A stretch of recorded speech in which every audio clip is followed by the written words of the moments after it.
अब करते हैं वो खेती, कुएं में है पानी, खेत में है हरियाली। अब मुझे मालूम है कि मेरे बुढ़ापे में रहेगी मेरे जीवन में खुशहाली। ये गीत यदि आसाम को और अच्छा बनाना है तो सोचना पड़ेगा कि आसाम की हर बूंद आसाम के लोगों के काम आए, वो बाढ़ में डुबाए नहीं और सुखाड़ में तरसाए नहीं। दोस्तों, हमने जब राजस्थान में काम शुरू किया तो बारिश नहीं आती थी। बारिश तो वहां आती है जहां हरियाली होती है, आसाम में आती है, और भी जो हरे भरे इलाके हैं उनमें आती है। तो हमारा जो इलाका था वो खदानों के कारण, माइनिंग के कारण डिग्रेडेड हो गया था, डिनेटेड हो गया था। तो मैंने 1988 में सुप्रीम कोर्ट में पहला मुकदमा अरावली पर्वत को बचाने के लिए, माइनिंग रुकवाने के लिए किया। यह अरावली पर्वत दिल्ली से लेकर हरियाणा, राजस्थान और गुजरात 28,000 माइंस चलती थी अरावली में। सारी माइंस बंद कराई और 92 में कानून बनवाया कि अरावली में खनन नहीं होगा। 7 मई 1992। आप जानते हैं जब किन्नी की खदानें बंद होती है तो वो क्या करते हैं? उन्होंने क्या किया होगा मेरे साथ, उसको बताने की जरूरत नहीं, प्रोफेसर साहब बता देंगे बाद में।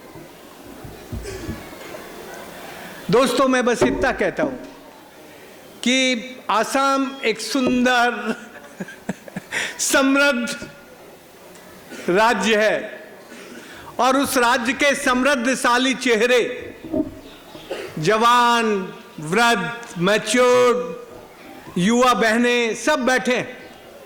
जरा ये सोचना चाहिए कि हमारा आसाम सुखी, समृद्ध, शांति से जीने के लायक सदैव बना रहे, तो यहां पर सनातन विकास क्या होगा? यहां के सनातन विकास का रास्ता कहां से निकलता है? यहां से सनातन विकास का रास्ता कैसे बनता है? सनातन विकास का रास्ता वो होगा जब आसाम के जवान लड़के लड़कियां अपने गांव में रहकर, अपने गांव में जो भी संसाधन हैं उन संसाधनों का प्रबंधन करना शुरू करेंगे। जिस दिन उनके हाथ में वहां का जंगल, वहां का पानी और वहां की प्रकृति के प्रबंधन का काम वो करने लगेंगे, फिर आसाम के युवाओं को कहीं बाहर जाके नौकरी ढूंढने की जरूरत नहीं होगी। ये जो आज की शिक्षा है, इस शिक्षा ने हमें नौकर बनाना सिखाया है। ये शिक्षा हमें लालची बनाती है और केवल हमारे कैरियर की चिंता सिखाती है। ये केवल हमें पैकेज कैसे मिले ये पढ़ाती है। ये शिक्षा में सबसे बड़ा दोष है कि उसने हमें लालची बनाया। हम ज्यादा पढ़कर ज्यादा बड़े बन जाएं, ज्यादा कमाने लगे, ज्यादा लूटने लगे, और ये शिक्षा जिसके पास आती है उसके 3 गुण हो जाते हैं। सबसे पहले वो अतिक्रमण सीखता है कॉमन प्रॉपर्टी पर, कि कॉमन प्रॉपर्टी पर कैसे अतिक्रमण किया जा सकता है। फिर सीखता है वो नदियों को प्रदूषित कैसे कर सकते हैं, और फिर सीखता है कि जो भी कुछ है उसको जल्दी से उसका एक्सट्रैक्शन कर ले।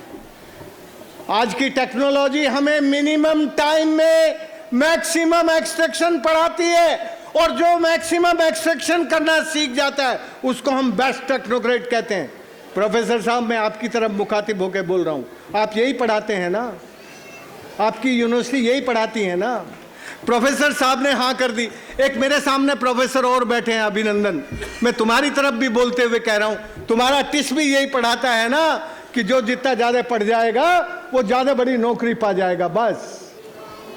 इसलिए दोस्तों, हम जरा नौकरी का लालच छोड़ दें और अपनी आसाम की धरती को, अपने आसाम के गांवों को, अपने आसाम के शहरों को हम कैसे ठीक से समृद्ध कर सकते हैं। मैं तुम्हारे सामने ये बात किसी किताब में पढ़ के नहीं बोल रहा हूं, मुझे तो मेरे गुरु ने सबसे पहले मेरी पढ़ाई भुलाई थी। मेरे गुरु का नाम था मांगू मीणा। वो 73 साल का बूढ़ा किसान था, उसको बोलना नहीं आता था। और मैं डॉक्टर था तब, जब मैं भारत सरकार छोड़ के गया जयपुर से, तो मैंने, वो रतौंधी रोग से ग्रसित था। रतौंधी होती है नाइट ब्लाइंडनेस, रात को दिखता नहीं है। मैंने उसका इलाज किया, वो ठीक हो गया। इलाज के बाद बोला, ओ राजिंदर तू काई करे छे। मैंने कहा काका तुझे पहले दिखे कोनी छो, अब दीख भी लाग्यो ना, मैं या करूँ छू। बोला पर दीखबा से काई का फायदा हो। मैंने कहा तेरा फायदा हुआ, तू दुनिया को देख सकता है। बोला कोनी, मेरा तो बड़ा नुकसान हो गया। मैंने पूछा काई हुई। बोला जब मुझे कोनी दिखे छा ना, तो गांव के लोग मेरी मटकी में पानी भर जाते थे। जिस दिन से मुझे दिखने लगा, अब गांव के लोग मेरी मटकी में पानी ही को नहीं भरे। मेरी ये हिंदी समझ में आई कि नहीं? बूढ़ा काका बोला तेरे डॉक्टरी का मुझे ये दुनिया को देखने से फायदा नहीं हुआ, मेरा तो कष्ट बढ़ गयो। अब मैं दुनिया को दुखी देखता हूं तो मेरी आंखों में आंसू आते हैं। तो मैंने कहा काई करूं?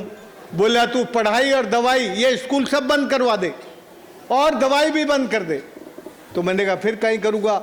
बोला तू धरती का इलाज कर, धरती ठीक हो जाएगी तो हमारे इतनी पैदा होगी कि कोई रतौंधी रोग से बीमार नहीं होगा।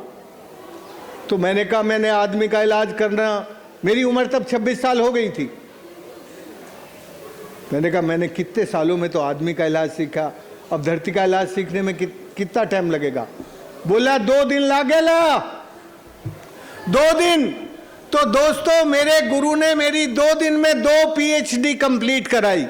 यहाँ 2 यूनिवर्सिटी के प्रोफेसर बैठे, उनको बताना चाहता हूँ 2 मिनट में।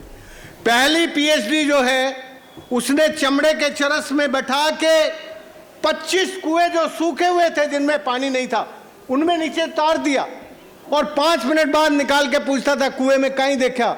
तो जिस कुएं में कन्फाइंड वर्टिकल फ्रैक्चर होते थे ऊपर से नीचे की तरफ, वहां पर बड़े पेड़ होते थे जिन पे पत्तियां होती थी। तो उसने मेरी PhD का वैलिडेशन 25 कुओं से किया। आप PhD का वैलिडेशन 3 प्रोफेसरों से करते हैं ना, मेरी PhD 25 कुओं से हुई एक दिन में। आप नहीं दे सकते एक दिन में PhD की डिग्री, मेरा अनपढ़ काका ही दे सकता है, वो तो उसके अंदर हिम्मत है। और दूसरी ये PhD थी मेरी सूरज की चोरी रोकने की। जब अंडरग्राउंड पानी जाता है तो अंडरग्राउंड पानी को सूरज चोरी नहीं कर सकता। और दूसरी PhD थी नेचुरल इंजीनियरिंग की। जहाँ से नदी शुरू होती थी वहीं नदी का पानी वहीं रोक के धरती के पेट में डालना, धरती का पेट भरना, और फिर जब धरती का पेट भर जाता है तो नदी नीचे बहने लगती है, ऊपर से मिट्टी का कटाव रुक जाता है। तो दूसरी PhD थी नेचुरल इंजीनियरिंग में। ये अनपढ़ किसान ही दे सकता है, आपकी यूनिवर्सिटी नहीं देती। आपकी यूनिवर्सिटी में 19 साल लगते हैं PhD करने में, 16 साल पोस्ट ग्रेजुएशन और 3 साल थीसिस लिखने में। दोस्तों आज हमें ये यूनिवर्सिटी की शिक्षा के ऊपर हमें नई विद्या, जो मांगू काका ने 2 दिन में 2 PhD कराई, वो लानी पड़ेगी। हमारी वर्तमान सरकार ने जो नई पॉलिसी लेके आई है उसमें कुछ कोशिश तो की है, लेकिन ज़्यादा कोशिश नहीं हुई, और ज़्यादा कोशिश करने की ज़रूरत थी। वो तो बीच का रास्ता निकाला है, वो बहुत बढ़िया नहीं है, पर बीच का रास्ता निकालने की कोशिश की है। इसलिए इस देश को शिक्षा नहीं चाहिए, विद्या चाहिए। विद्या चाहिए। शिक्षा केवल शोषण, प्रदूषण और अतिक्रमण सिखाती है, विद्या सबके शुभ का काम सिखाती है। वो किसी से, विद्या के बदले में कोई किसी से लूटता नहीं है। इसलिए दोस्तों हम यदि अपने आसाम के गांवों को गुरु बनाना चाहते हैं इस दुनिया का, तो गांव में जो विद्या अभी बची हुई है उस विद्या से गांव का पुनरुत्थान, विकास की जगह पुनर्जनन, आप अपनी यूनिवर्सिटी में शब्द ठीक कर लो, विकास नहीं पुनर्जनन, रिजुविनेशन, हिंदुस्तान में हम पुनर्जन्म में विश्वास रखते हैं।